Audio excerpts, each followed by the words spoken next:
What's up guys, it's Sarah Rogo. I'm here to show you around my guitar collection, my gear collection, and give you a little bit insight about some of the stories behind these guitars and why I choose the gear that I choose. So I wanted to start out with a guitar that's kind of on like the operating table, so to speak. It's this beautiful National El Trovador single cone. So as you can see, the strings are stripped off of it. I had to get the tuning pegs replaced. One of them broke off, so National's fixing that up for me. But you obviously get an idea for this guitar. It is, of course, stunningly beautiful. It's a custom paint job. I call it coral. Some people call it seafoam green. It is faded over time. So the body is actually mahogany. Traditionally speaking, people think about Nationals and they think about brass or steel, but this in particular is mahogany, and that really gives a warm and rich sound in contrast to the steel or brass plate. So this is a single cone, so there's one cone inside the whole guitar that amplifies the sound outward. Take a good look at it. I love that beautiful corrosion on the metal, the antique knobs. So this guitar is not vintage. I think it's from the 2000s. So the story behind this guitar, I bought it from a musician named Ben Powell. He's an amazing Southern California based blues and jazz musician, and he has many Nationals. He's also artist for National. So he has boatloads of Nationals, and he needed to do a little bit of spring cleaning, so I bought this from him. It was such an honor to be able to buy this guitar from him. It was my first National, and I fell in love with them ever since, and I became a dealer and an artist for National, and they're like my family. So unfortunately I can't play this one for you today because the strings are off of it, but I wanted you to take a good look at that beautiful guitar. And I'll usually tune this guitar in standard, or in open tuning as well. So totally not related at all, but it's right here. I was kind of spreading out all my guitars, giving some love to them. This is my American Original Series Jazzmaster I got from Fender. It's a new guitar. It is like a remake, kind of the specs from the vintage Jazzmasters. Come take a look at it. So I did a little bit of modifying. Traditionally, the bridge on the Jazzmasters, they don't really hold intonation very well.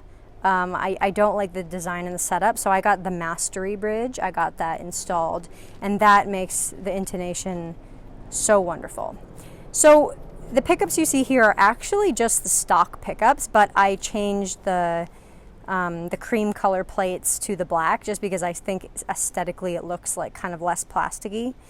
And I changed the knobs out. Obviously one is missing to abalone, and I have a matching Thalia capo. I'll talk about them in a while too. So this is a great guitar, and I use it for really like kind of funky bass line and very Fendery sounding tunes. I put flat wounds on it, actually. I'm a big fan of flat wounds. So it sounds really chunky. Chunky is such a good word that I like to use for this guitar. So it's a good friend. Love this guitar.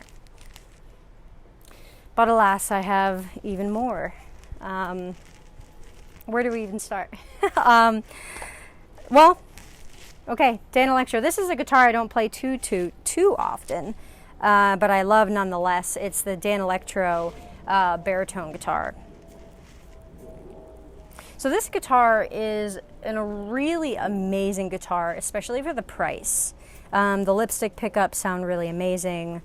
I spray painted the pick guard to just suit my aesthetic, and it just has a really amazing sound for the price. Again, so baritone. I usually tune this in an open tuning. Usually about an open D. Although on this guitar, it's like an open B, technically. All right, what do we got? What do we got up front? I feel like I'm with my children. We're at a picnic. Welcome to my trailer.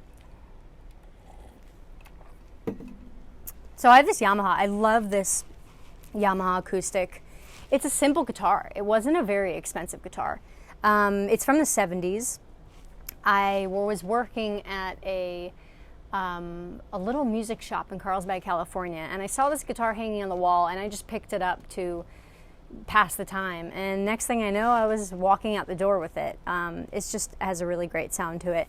I installed the LR Bags M1 Active pickup in it. I love this pickup for acoustics because I can run it through an amp. And it can have a raw, gritty, distorted, crunchy sound, but it can also sound clean and clear.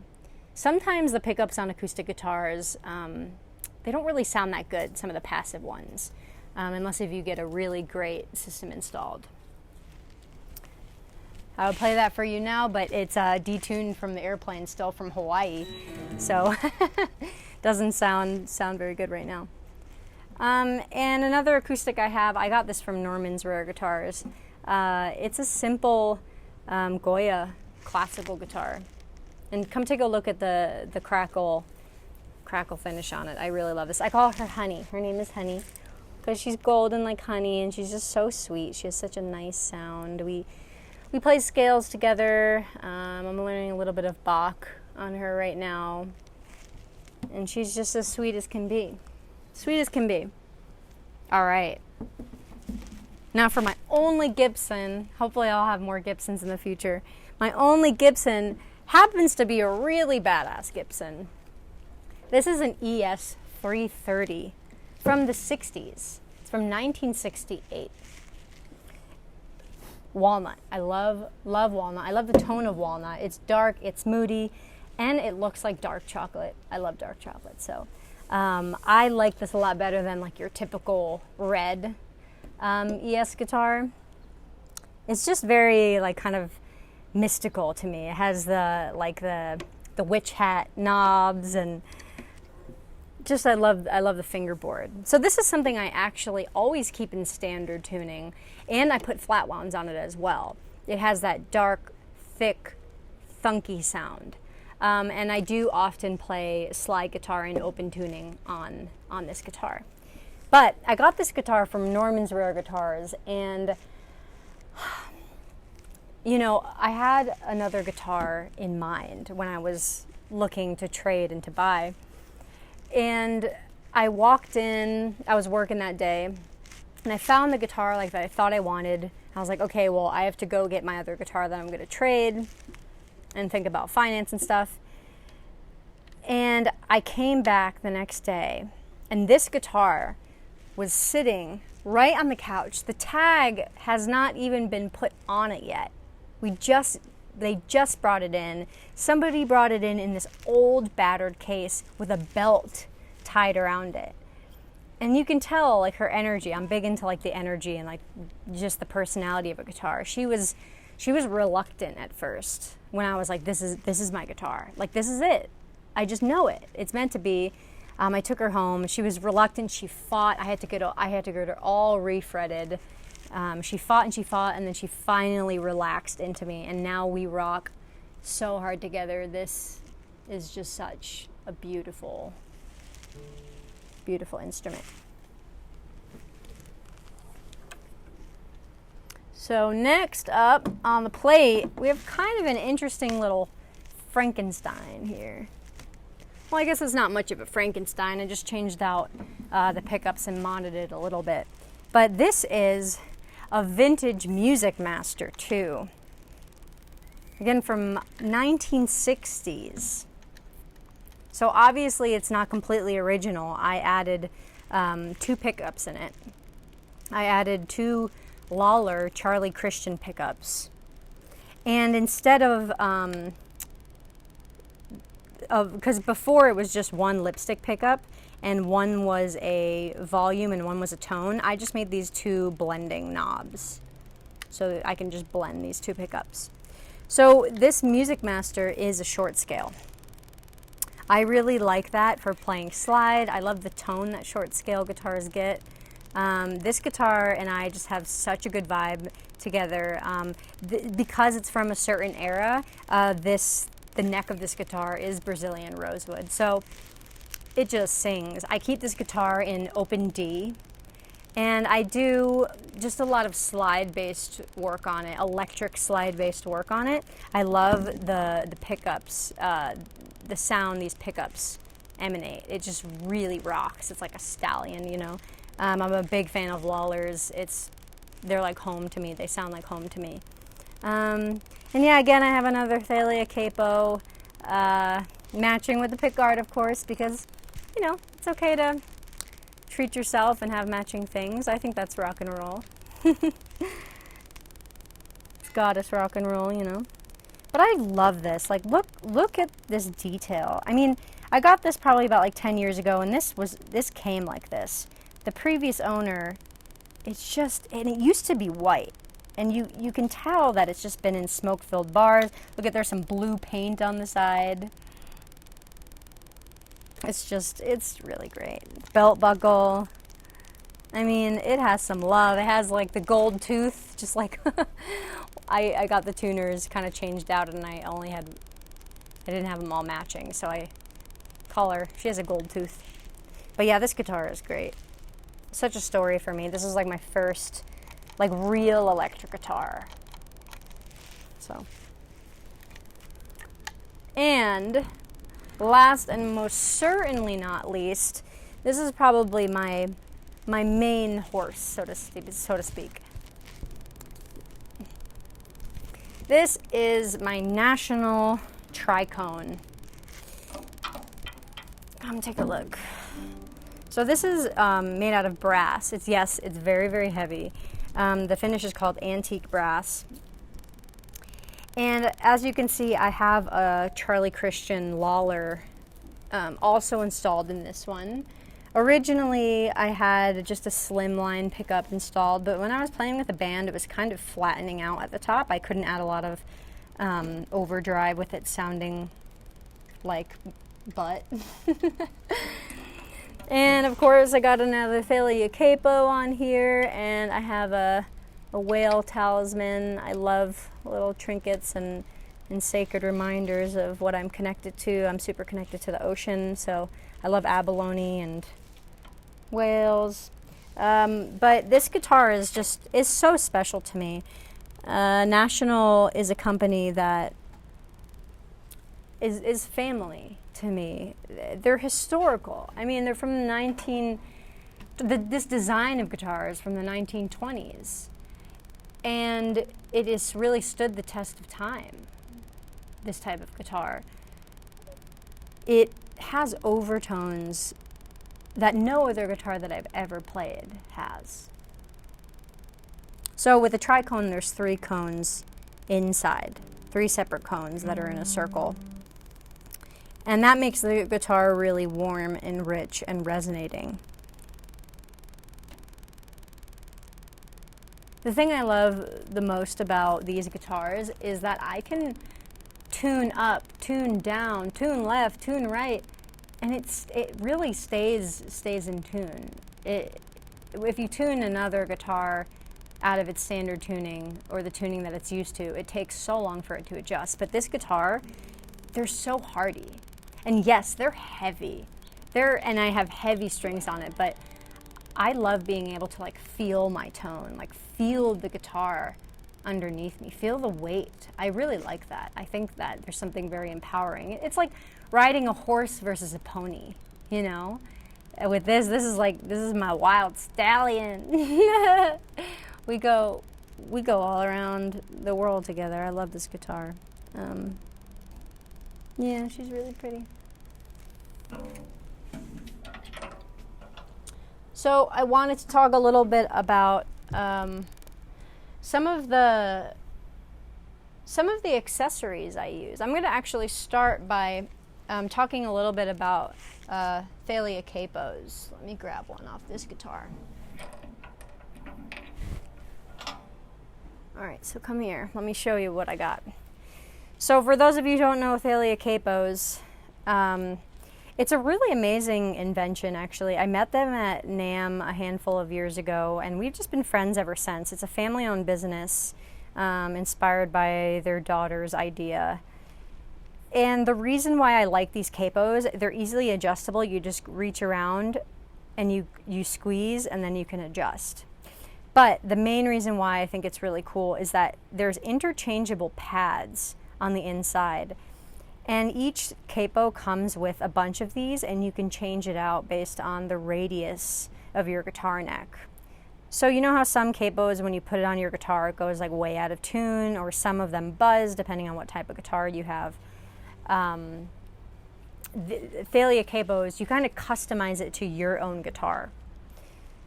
So they're pretty special like that, where I have one for each guitar because I love to have them each have their own personality, but I also like to have them adjusted to my own radius of my guitar neck. And that way it stays in tune. I can adjust the capo pretty much on the spot, and it's in tune. So I really like Thalia capos. It's an accessory that I just really love. So it's worth every penny. I just love the beauty as well. You know, for a lot of people, it's like putting on a really nice shirt or a nice necklace or a pair of shoes that you really like. It's like there's nothing wrong with choosing a guitar accessory that is beautiful and that makes you feel really good and that makes you inspired to play your guitar. I think that's rock and roll. So call me crazy, but all right, let's go in the trailer. I want to show you a little bit about my amps.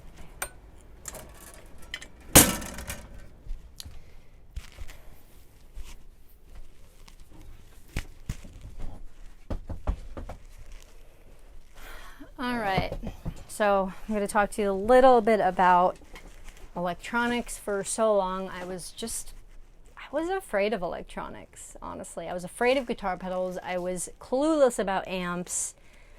I was really a girl, you know, that thought that I couldn't really play electric guitar. And I don't know why. Nobody was telling me, like, you can't play electric guitar because you're a girl. Nobody was telling me that, but I didn't see a lot of, like, females just, like, ripping it up on electric guitar. So I just associated, like, that was a boys thing, that was a boys game, and I played acoustic. But over the past few years, I've just started to get more empowered with it, and I just love it. But with that being said, I actually keep it really simple. I'm a big believer in keeping things, like, minimalist. So honestly, the only guitar amp I have is the Princeton Reverb by Fender. Granted, yes, I would love to have some more amps in my possession, but I live in a small space and this really does the trick. Yeah, the Princeton Reverb, it really does me right. Simple knobs, has the reverb on there. It's good stuff. I'm going to show you my messy pedal board. You know, to be honest with you, all I really use is this Route 66 compressor and overdrive. And I use the tuner.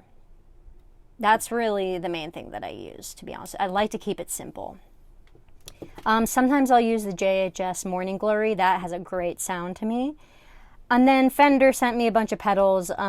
They're Pugilist. I don't know how to pronounce it. Pugilist Distortion. Actually, this sounds pretty good. I'll use that sometimes when I'm playing slide.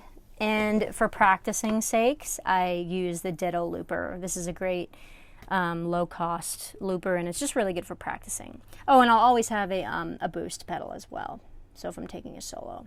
And sometimes I'll have a reverb pedal. I haven't found a reverb pedal I really love yet. I actually really love my amp reverb. So that's what I use. Again, this is my primary pedal. I don't think I need much more than that, other than the beautiful tone of my guitars. Again, the combination between a simple overdrive pedal, a good pickup, and a good amp, and good tone in your fingers, you don't need to worry about much else. Like that, you're set. So this is my pedal board. It's super simple, oftentimes very messy because I'm only taking that one or two pedals off to travel places. All right, so the last thing I wanted to talk about, and actually quite important, is my slide. My slide and my picks. For my slide, my favorite slide that I use is actually made by National Resophonic. The tone dome. It's not for everybody because if you have a super big pinky or a big finger, it's not going to work for you. But I love the feel. It's almost like it was made specifically for me, even though it wasn't. It has a perfect weight. This one is made out of steel, and it has a nice cutting for the pinky. And of course, as you noticed, that round top is so crucial for me. I love to reach over and just isolate certain notes with that rounded top. The Tone Dome by National Resophonic. You can find it on their website. Worth every penny. It really is. And then for a thumb pick, I don't use finger picks. For a thumb pick, I use the Fred Kelly. I believe this is the Speed Pick. Fred Kelly Speed Pick in smalls. I started using them because they were one of the only companies that had good smalls, and I have a tiny thumb. But I started to really fall in love with just the simplicity of the design, and I'll finger pick with it, or I'll grab it like this and I'll use it kind of like a flat pick. So those are the accessories I use. Oh, and then I want to talk a little bit about my guitar strap. So I only really use 1 or 2 guitar straps, but I'm a really firm believer in the feelings and the energetics of the products that you use, because ultimately it helps you make your music. So this is a leather strap made by LM Leather Goods, and it's made out of leather. I met them at NAMM. Just this worn leather, and it has a brass hoof pick in it, which I think is really cool. And it's a good feeling, and I don't know, I feel the need to promote this and put this out because I really love this company. It's a small family-owned company, and they make great products. And I just switch this to different guitars when I'm playing. So again, I keep it minimalist. I use like my 1 strap. You know, I have my 1 amp, my 1 pedal. I have more than 1 guitar, so I will say I'm guilty of not being a minimalist with my guitars. But every guitar really serves a purpose, and I am in love with them all. And of course there's more guitars that I need, and by the time you're watching this video I might have another one, and that's just how it goes. But I wanted to show you a little bit about my guitars and the stories behind them and what they mean to me, and how they inspire me. So I hope you enjoyed. You'll see videos of me on YouTube probably playing each one. Thanks guys for coming into my home and joining me on this little gear tour.